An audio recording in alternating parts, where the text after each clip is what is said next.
my backup. The first thing I'd like to do is have each of the alums, just if you tell us who you are, maybe the year you graduated, major if you had a minor, and just real briefly what you're doing now. We'll dig into that a little bit more later. Why don't we go ahead and start with you, Bridget? Okay, hi, I'm Bridget Deitz. I'm technically the class of 2013, but I finished in December a little bit early, but walked with my class in 2013. And just about 3 years ago, I started my own business, Greenline Marketing, and we are a digital marketing consultant and creative company. Great. Louis? Hey everybody, I'm Lou Hennessy. I was the class of 2015 communication major. Right now, I am the contributing writer for a website called Zone Coverage. So I'm covering the Minnesota Twins and the St. Paul Saints. And I'm also working at a company called Kaposia. We help people with disabilities to find work and volunteer opportunities around the Twins. Great. Joanne? Hi, Jahan here. I graduated in 2015. I majored in econ and I minored in global business.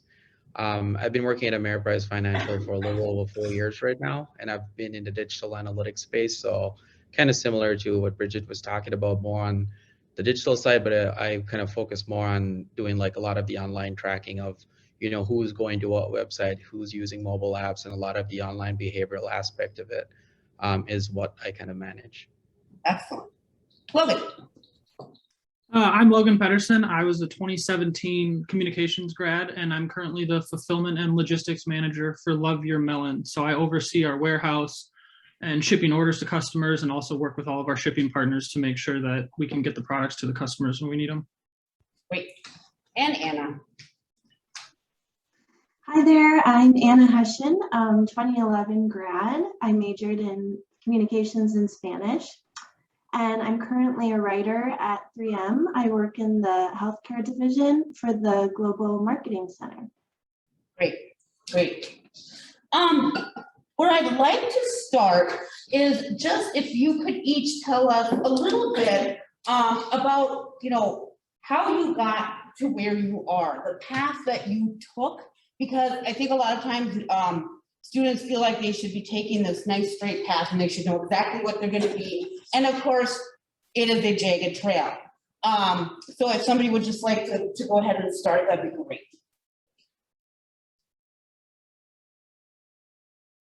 Okay. I'll start. Great, thanks, Bridget. Yeah. So like I said, I graduated a little bit early. So that gave me a unique opportunity within the job market. But I also wasn't quite ready to be done with the college experience. So I actually was able to find a job in Sartell, which is not far from St. Joe or Collegeville. And I worked in in-house marketing. So I worked in a marketing department for a company.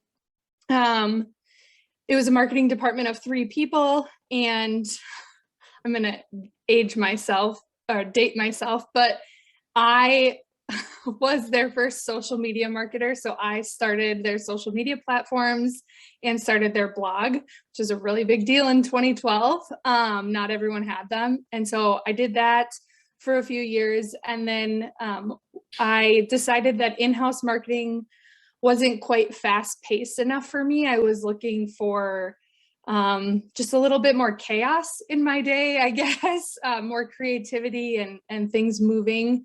And so I got a job at Layton Interactive, which is now Vi in downtown St. Cloud.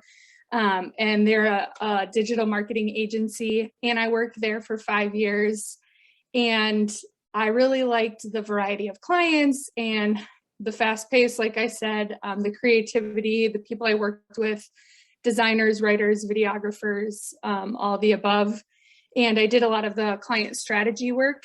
And as they grew, I kind of found myself in a position where instead of doing onboarding with new employees and also some writing and also some strategy and client presentations, I was just given the choice to kind of fit my day-to-day into one of those buckets instead of kind of wearing many hats. Just with acquisitions that were happening and things like that, the company needed each person to kind of sit within one department versus many. And I just took that as an opportunity to step back and say, you know, I'm not willing to sit in just one seat. And I think I always had the idea in the back of my head to do my own thing and start my own business. And at that time I was 28 and I thought, well, I might as well try it now, because if it doesn't work, I'll just get another job all before I'm 30, hopefully. And like I said, that was 3 years ago. And so now I started my own business. I work with a lot of others, business owners who are kind of also doing their own thing and have a lot of autonomy and flexibility in my day. But I don't think I would be able to do this without the knowledge and kind of understanding of how both in-house marketing departments work and how other marketing agencies work, because now I work with both teams. I work with other agencies who hire me, and I work with businesses who hire my company as well.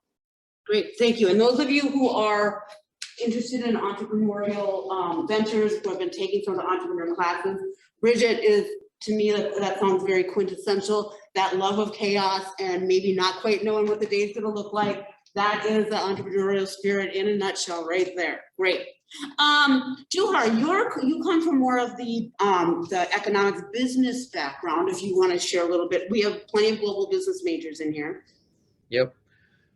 So I was one of those kids where, you know, going into graduation, I was looking for that dream job, right? Or like that's the job I'm going to be working for 5-10 years. And I started with pricing analytics. I was working for a manufacturing company. And I started becoming really interested in marketing, just because the age of digital, like that's what we're living in. Everything's happening online, and especially with COVID. If you don't have a digital presence nowadays, like you can't really survive as a business. And that goes to say that a lot of, you know, I have a lot of colleagues in my company too in the digital space that are literally volunteering and helping these small businesses stand up their websites, because if you don't have digital, and that's how important digital is. So I kind of saw that trend. And going at St. John's, like if you're a global business leadership major, you'll always hear you have to embrace ambiguity, right? Like that's kind of one of the themes we always were taught in school, and that's what I feel like I've been able to do. It's always like, even though I'm in the analytics space, I constantly have to wear multiple hats. I have to work with content folks, because we have content writers based on, you know, because we have users that are doing so many things, but at the same time, there's personalization now, which is, you know, analytics and AI combined, where based on what you're doing right now, you want to share content preferences. Like you want to share recommended content. It's kind of like the next best action to get them to convert to a client or to get them to buy this product. And Target does that quite a lot. A lot of retail companies do that. So that's why we work with a lot of like content folks. So we can understand like what kind of content do we need to surface up. But overall, kind of saying is like, I think St. John's did a pretty good job from a global business standpoint, and also econ, because econ did a pretty good job in helping give a good foundation from a technical standpoint, and from a business standpoint, I've been able to help from a strategy standpoint. And I think that is really key, because I mean, I don't know if you guys know, but usually when you work with analytics folks, they're very, very technical. They're going to be less on the presentation side. They're going to be more towards like, I'm only going to do coding kind of thing. But since I had business as my minor, like public speaking is something that I can do and I was trained to do. So it is pretty like putting decks together or PowerPoint slides together. That is something that I can naturally do just because I learned that all in school. So from a liberal arts standpoint, I feel like, you know, yes, it kind of seemed like back then I was doing multiple things, but right now for me, it's like, it really is me doing a bunch of different things. Like, yes, it is analytics from a core standpoint, but analytics is kind of like saying, I know how to use Excel. Like everyone needs to use Excel, right? Today, it's like, that's kind of what analytics feels like, at least within Ameriprise. Like everyone needs to use analytics today. So how can we make it accessible for everyone? And in order to do that, you need to understand multiple languages and bridge that gap between different personalities. And that's what kind of helped me a lot with, being in business and a lot of the work that we did there. Thank you, Johan. I promise I will say your name correctly from now on. You did an important thing there, I think, which is bridge that econ, global business, and that presentation communication side, because it almost doesn't depend on what you do. Communication plays such a big role, right? Unless you're a really super technical person, and then you have someone like Johan to speak for you, basically, right? Anna.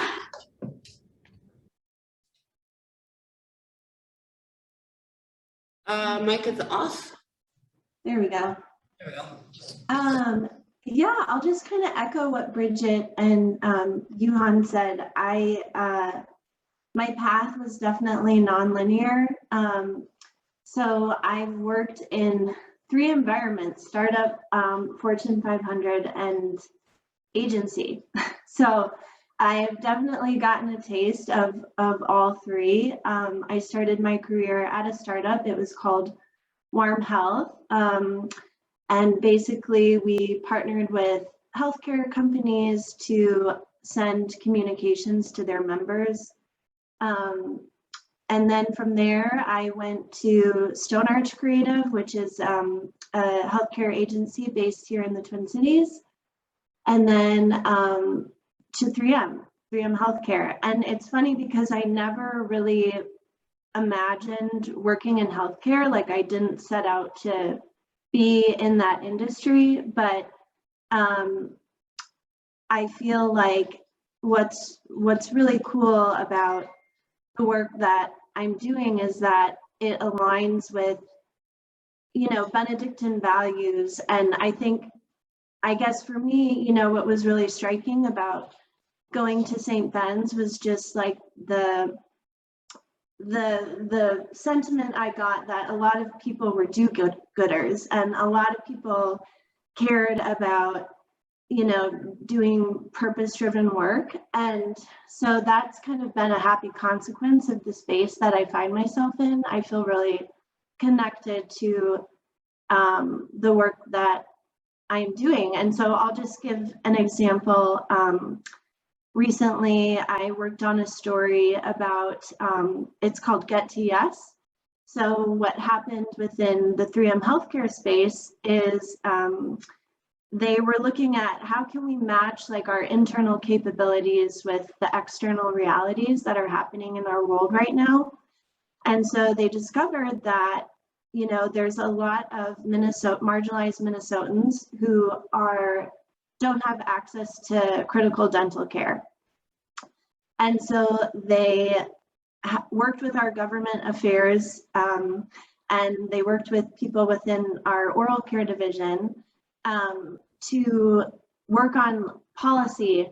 And they surfaced these asks to the Minnesota legislature, and they've now secured $61 million in funding for underserved Minnesotans.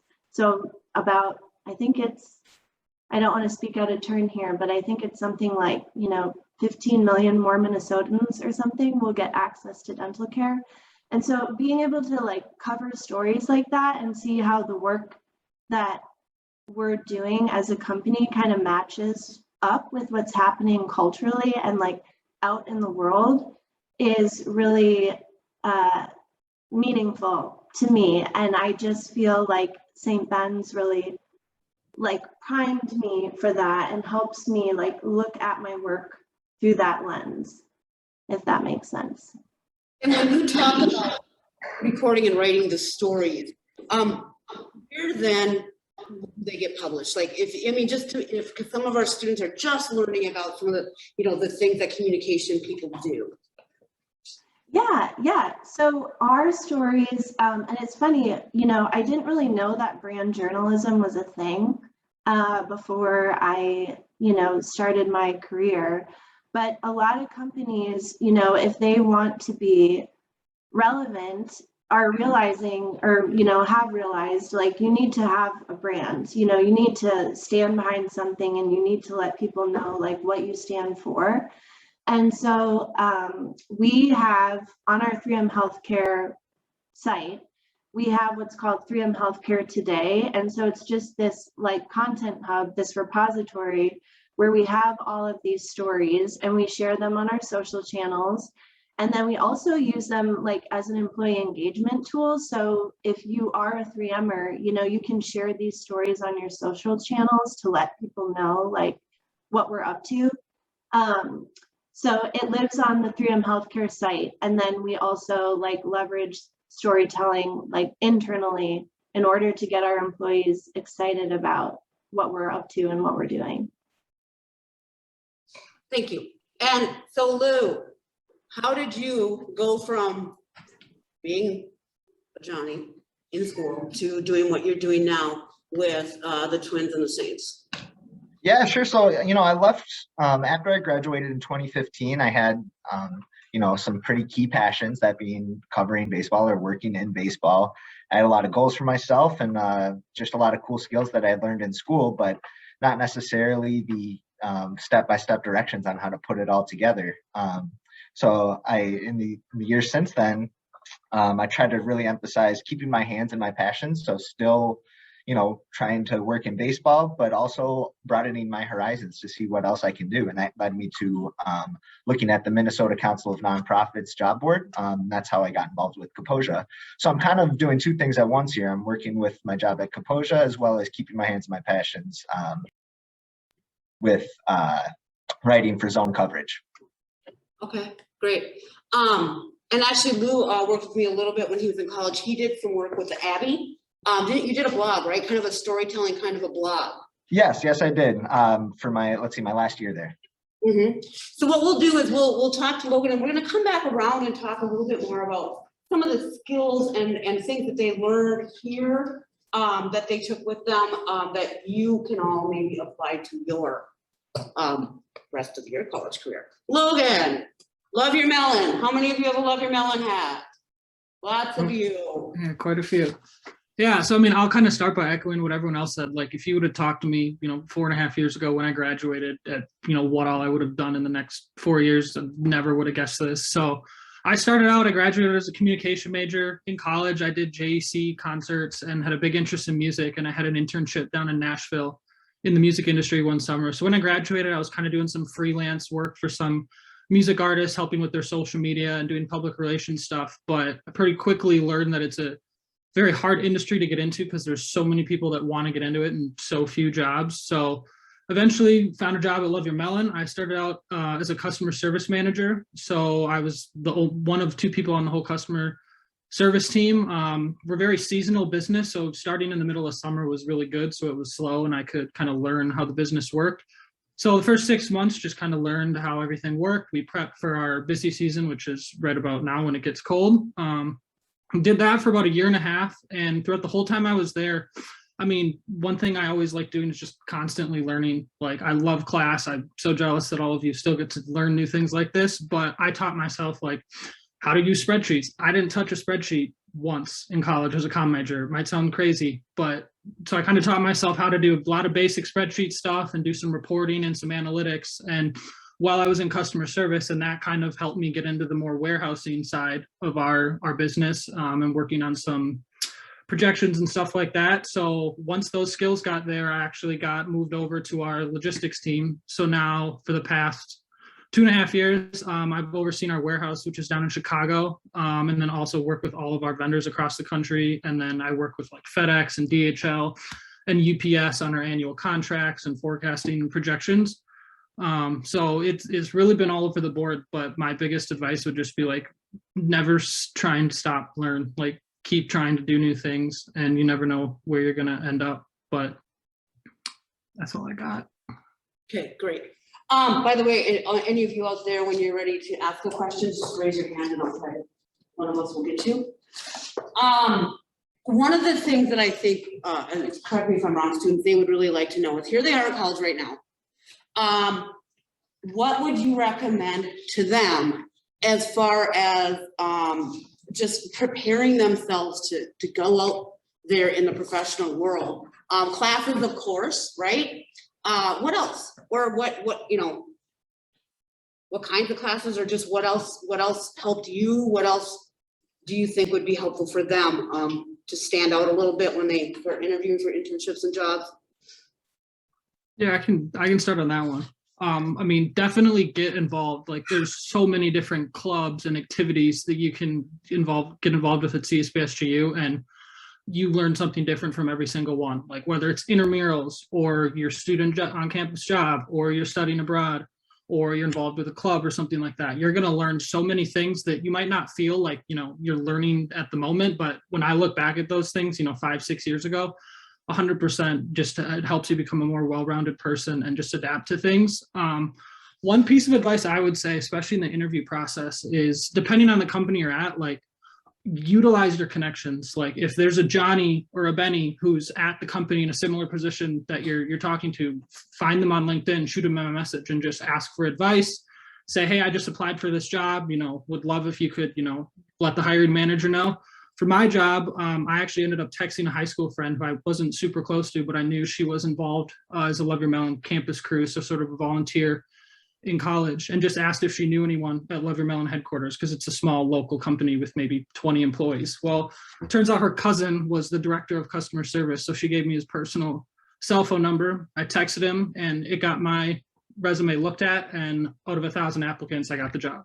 So long story short, just put in the work to find other Johnnies, find other Bennies, or make yourself stick out, because a lot of us have impressive resumes, but with how the world works these days, it's all up to algorithms and little keywords in your resume. And you might be super qualified for the job, but if you don't have that one keyword that their system may be looking for, they won't even pick you. So it's about sticking out beyond just the text that's on your resume. That's important. And, you know, the clubs and everything that Logan mentioned too, you're making networks every time you're in a club. Anytime you're in a club meeting, even in a class, because that person, when you're ahead of you, might get a rocking job after graduation. You know what I mean? So, I mean, that is a really good piece of advice, Logan. Thank you. Louis, I think you were about to. Yeah, I can definitely piggyback off of Logan there. I would say a big piece of advice right now would be start working on your professional portfolio, whether that's, you know, the cool things that you're doing in class, or if you write for the Record, or if you have your own blog, whatever it is. If you have some tangible things that you can go showing people after school, the cool things that you do, the cool skills that you've developed, and some of the work that you've done, it's all the better. It's never too early to start working on that kind of stuff. Bridget, are you poised to talk? Yeah, sure. I was just going to piggyback off the connections. To be frank, that's how I got my job at Layton, now Vi. They were Layton when I left, so for intensive purposes, I'm going to call them Layton. I knew someone from marketing club on campus, and she was 2 years older than me, and she worked there. And I had told her I was kind of putting my feelers out, and they actually reached out to me when they were ready to hire. So that streamlined that. So I think the connections thing is huge. I also am a big advocate of using XPD. When I was there, it was the Career Resource Center. There's a ton of tools there, and they are experts in finding and connecting you with alums, finding internships and jobs, helping you with your resume. If you don't know where to start, I would say start there and then keep going there. And then my last piece would just be curious. If someone doesn't say they offer an internship, ask if you can, you know, come join them for a week and shadow them. Ask what type of experience they do offer, or if you can talk to a few people on their team, or maybe they're thinking about starting an internship and just haven't gotten to it yet, and someone reaching out to them is going to be the push that they need. I think for me, I'm always more attracted to students who are excited and passionate about getting experience, because then I know they want it just as much as I want them to or need them to. So when you're curious and just asking questions, I think it can help show, you know, that excitement or the passion or just the curiosity and the desire to learn. Great. What else? Does anybody out there have a question yet? I got one. Okay, thank you, Nate. 3 extra credit points for Nate. Oh yeah. My name is Nate Meyer. I'm a senior here, and we hear a lot about, the value of like a liberal arts education and the utility in that. So I'm just wondering from your guys' perspectives now, being in your respective careers, how did you make that degree work for yourselves? I always tell people that in college, I learned what to think, but I also learned how to think because I was put in classes that made me uncomfortable, like I don't even know what it was called, something with statistics in the name, and it was math, and I was like, oh shit. It was not my major. It was not my major, and I was overwhelmed, but I knew I needed a math class. And the same goes for taking Spanish, taking science.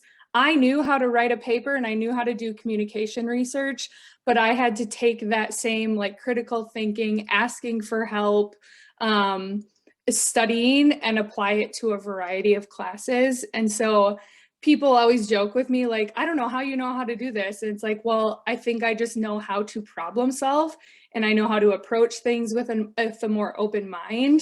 And if I don't, then I also know how to ask for help.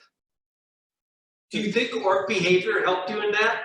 Oh yeah, that was probably, one of my top 5 classes for sure. Awesome. Bob taught that class. Yeah, no, it does. Any of those classes, like if you see a class name that you're like, wow, that sounds interesting or seems like it could relate to what I want to do, fight to get in that class. And if you have to ask, academic advising, or if you have to email the professor or go talk to the professor, I can't speak on their behalf, but I think if a student came and said, hey, I want to take this class and here's why, I'll give you $5 if someone says no.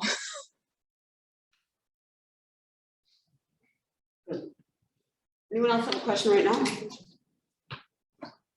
Okay.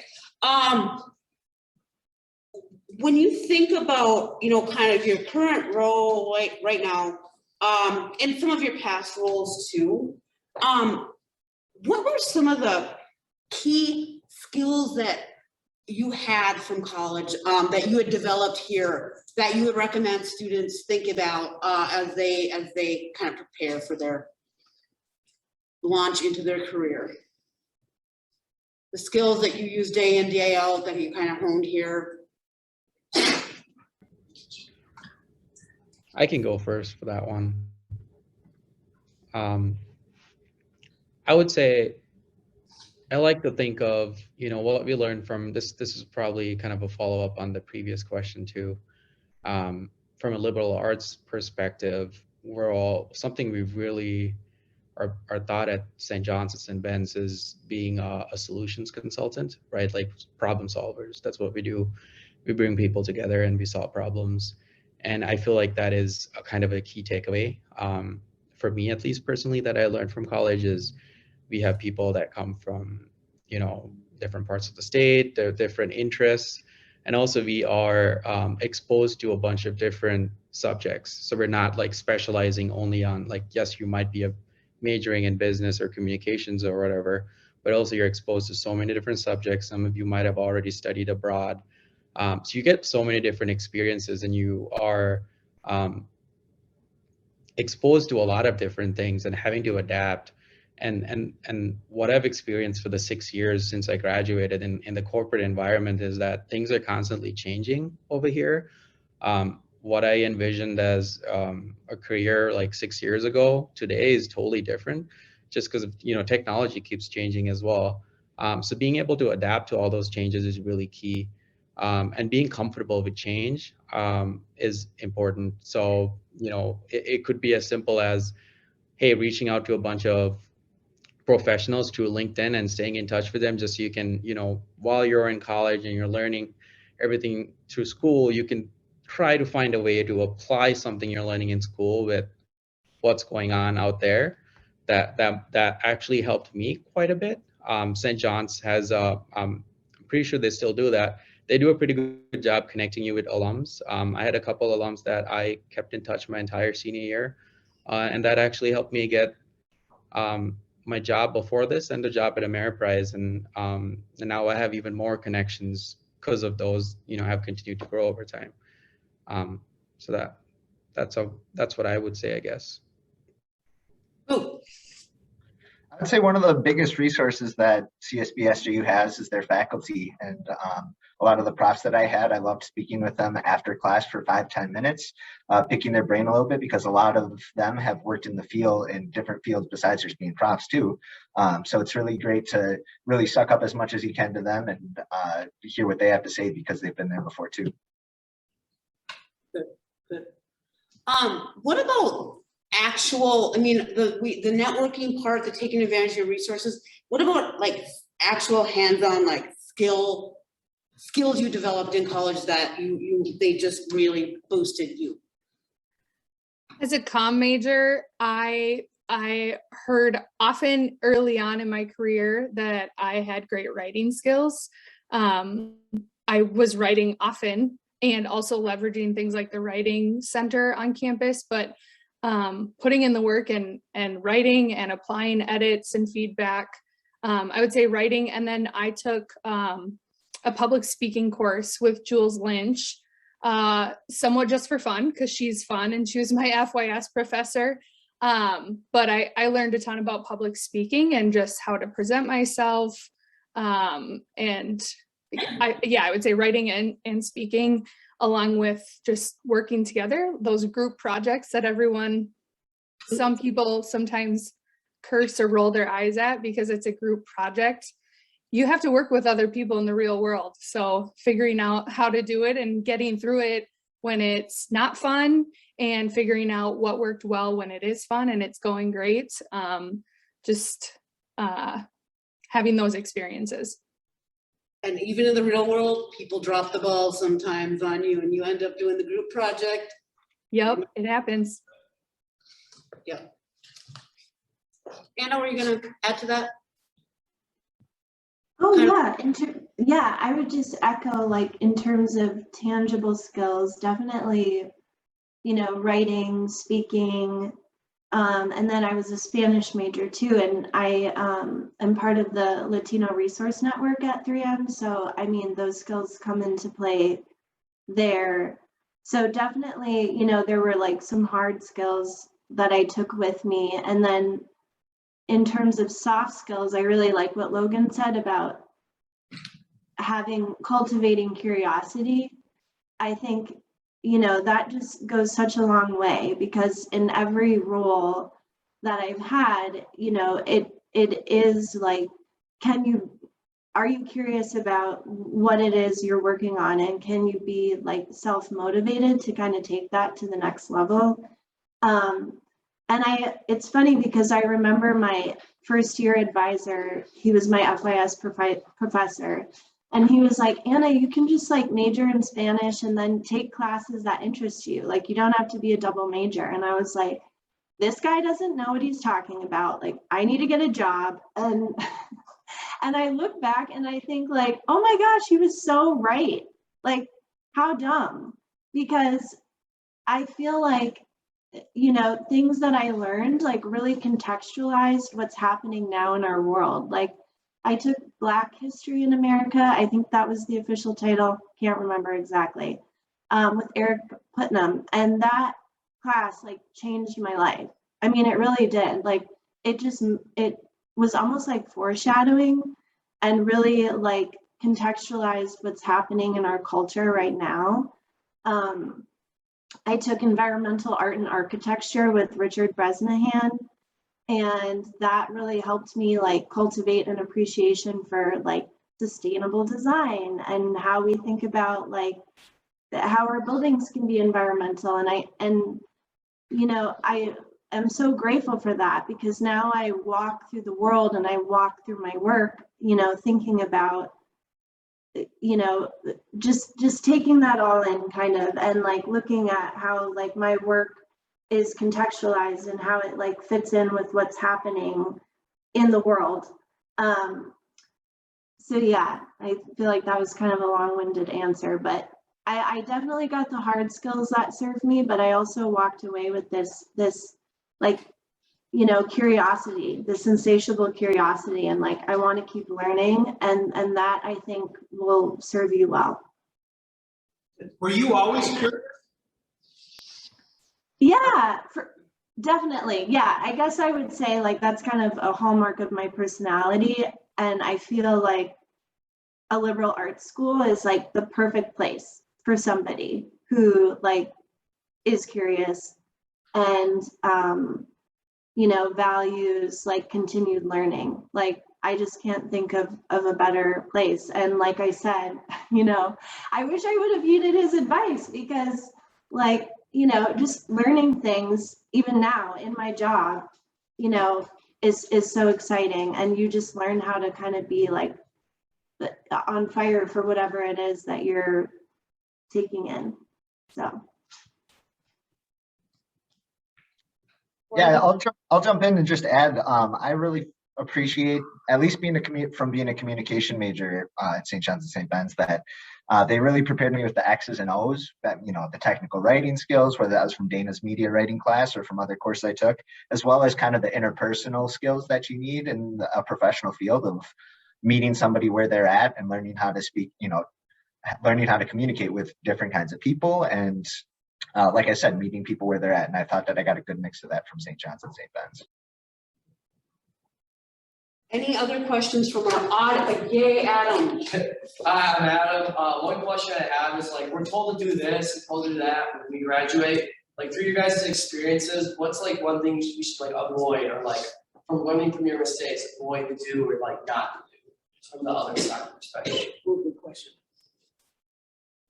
Don't not apply because you think you don't meet one of the job requirements. I would say if you get told no, say you apply for a job that you really wanted and you don't get it, keep in contact, and don't take it as a no forever.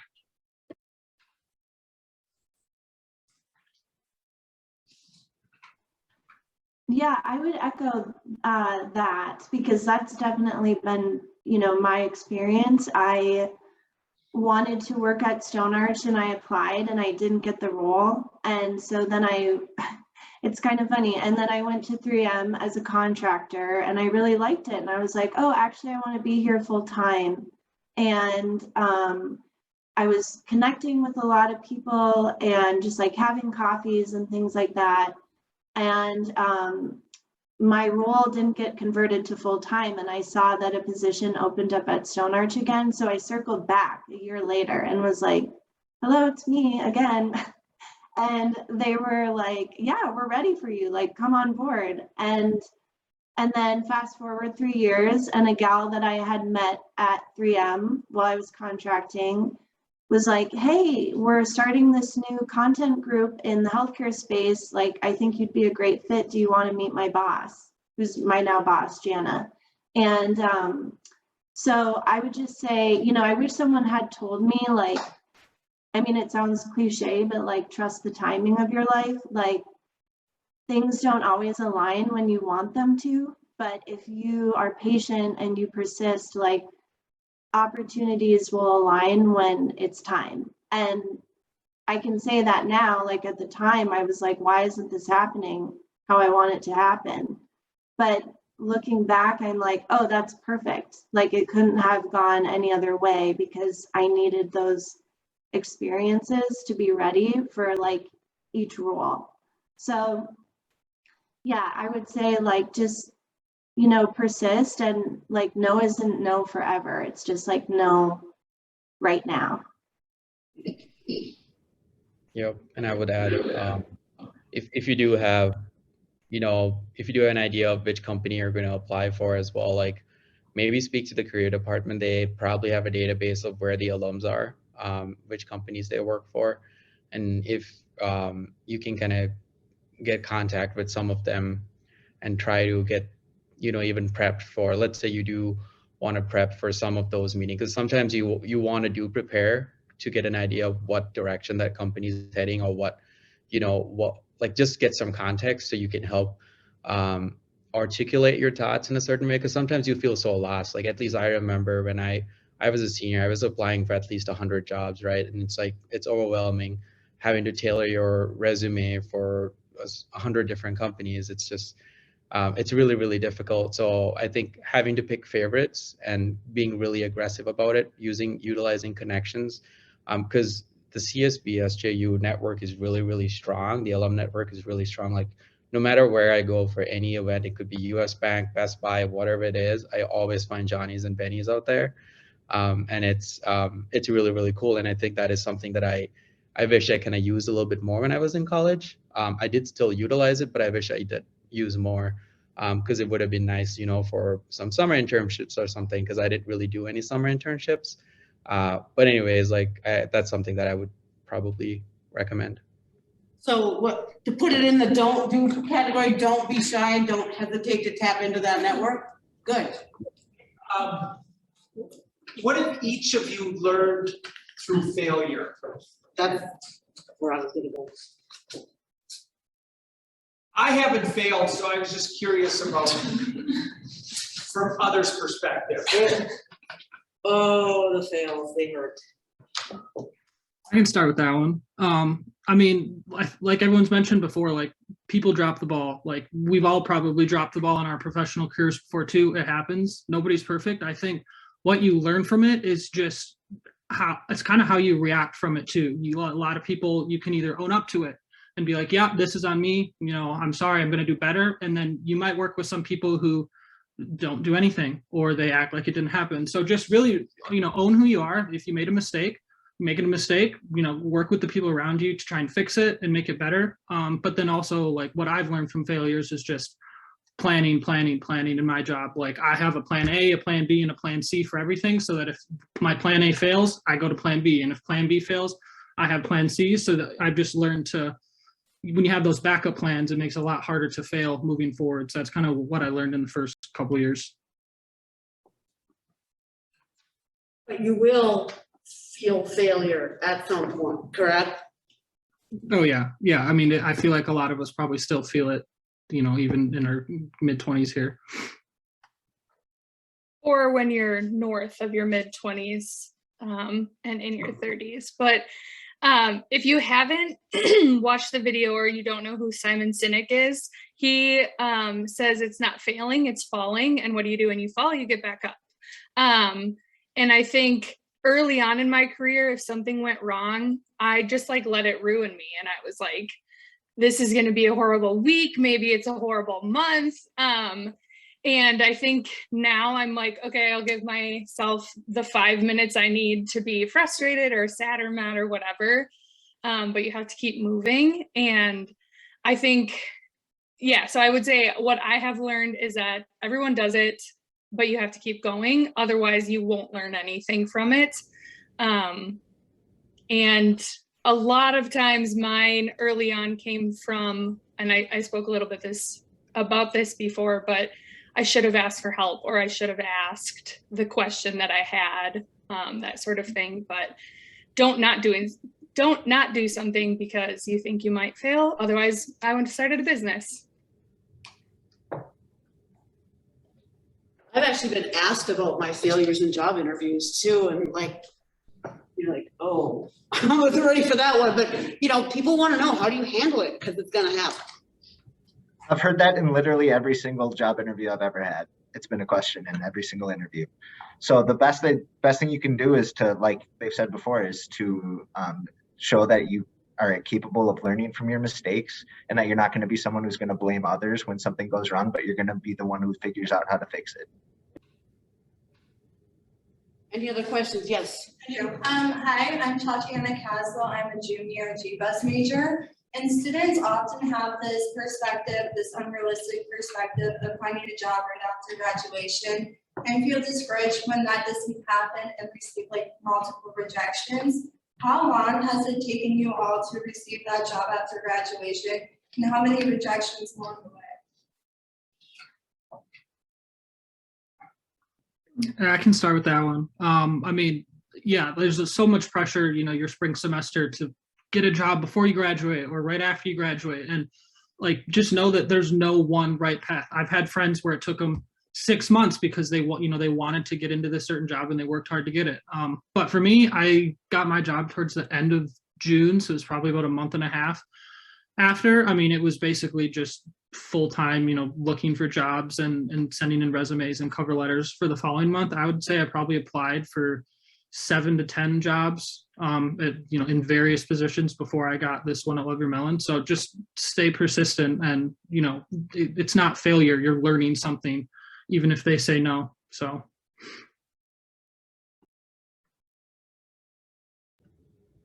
Yeah, same with me. It was probably a month after I graduated until I got a job too. And before then, like I said, I applied for at least 100 companies and got multiple rejections, had a ton of interviews, probably interviewed for like 10 companies towards graduation, but really didn't have any offers at that time too, which from an anxiety standpoint was like, okay, this is not really going well. I'm literally sitting at class and I'm seeing more and more people getting offers from my class. Or from a competitive nature standpoint, it's a lot of pressure, but I think it kind of worked out eventually.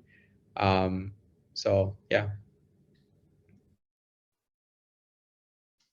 I mean, one of my most successful classmates from college spent a year on a basically gardening crew, and then became a vice president at Shannon Worldwide Public Relations. So, that gap year, if you're just learning something, you're working hard, you're doing things that you can talk about. It doesn't have to be the end of the year, but I do understand the anxiety. Good question. This goes back to a lot of things we've said before, but when I was in the in-house side of marketing things, and I was like, man, I want to work at an agency. I keep applying. I'm not hearing back. I realized I was just trying to do it all by myself and not leveraging any sort of network. And that's when I was reaching out to other people like, hey, I know you were 2 years older than me at marketing club, or we had that one class together, but you work here now, and I was wondering if you can and offer any insights. And I just realized I didn't have to do all of it by myself. Like, yes, it was my responsibility, but it took me a solid, I would say 6 to 8 months of talking with people and asking them to get coffee, or asking them to look at my resume, or what they thought skills could be acquired by me to make me a more attractive applicant. And I had to put work into it. I wanted it to be easy, and I wanted to say, I've had a job now for 2 years, and now I'm ready to move to the agency side of things, but it just wasn't that easy, and I had to work out a little bit too.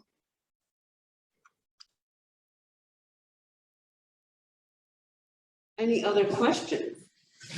Okay, go ahead, Bob. Hi, my name is Alum, and one of my questions is, how important do you think it is to stay connected with professors? And why is it important, and how do you do it?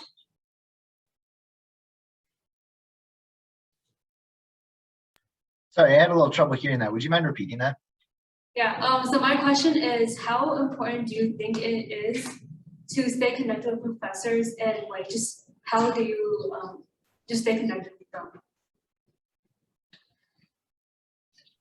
Yeah, I mean, like everyone said, use your professors while you're in college. Whether you're talking about class, my advisor was Eric Putnam. Never had a class with him, and he's probably still the person that I talk to most, post college, out of all of my professors. So just stay in touch with them, whether it means if you're coming back to campus on a random work day for an event, shoot them an email and say, hey, you want to grab a coffee? Or if Eric Putnam, he's now a state senator, so he was down in the cities last month for an event, and I shot him an email and said, hey, I'm going to swing by, and I met him again. So it's just a matter of pick those professors that really have an impact on you and stay in touch with them. It doesn't all have to be class related or school related. Dana can speak too, but these professors care about us as people, not as just students. They want to know how we're doing outside of the classroom and what we're doing 5-10 years down the road. So I think that's a really cool thing. But great question. Yeah, stay in touch with your professors. And I've had students, and I think this is a great idea. I've had students applying for jobs and internships, email me or wait down the road, hey, do you know anyone who works here? You know what I mean? Are there any other alums here or whatever? And if I can, hook them up so they can have a contact inside, I do, because, between XPD and your faculty member, we know tons of people out in the field. You know, our graduates don't just drop off the planet. They go out there and we do keep in touch. I can't tell you how many students I have on social media and stuff. Good. And what were you gonna ask? We talked a lot about what employers would look for in you or us as applicants. So to flip that, what would you as an applicant look for in an employer? What can you kind of recommend to us to be on the lookout for?